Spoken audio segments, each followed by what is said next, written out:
आजचा प्रश्न आहे दिलेल्या आकृतीमध्ये चौकोनांची संख्या किती.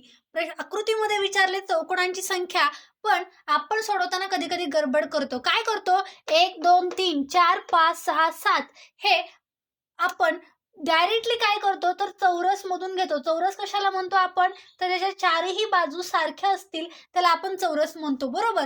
पण आपल्या चौरसांची संख्या विचारली आहे का, तर नाही, आपल्या चौकोनांची संख्या विचारली आहे. मग काय करायला लागेल, 7 7 नंतर येणारी संख्या 8/2 करा, आपल्याला मिळेल चौकोनांची संख्या. बघा, 7 8 56 आणि 56 छेदस्थानी 2 बरोबर, बेदोनी 4 उरला 1 8 16. म्हणजे दिलेल्या आकृतीमध्ये चौकोनांची संख्या किती आहे, तर 28 आहे. जर आपल्याला चौरस विचारले असते तर आपलं उत्तर होतं 7, पण इथं काय विचारलेलं आहे, चौकोन विचारलेत, त्यामुळे आपल्या चौकोनांची संख्या किती असणार आहे, तर 28. भेटूयात नेक्स्ट व्हिडिओमध्ये.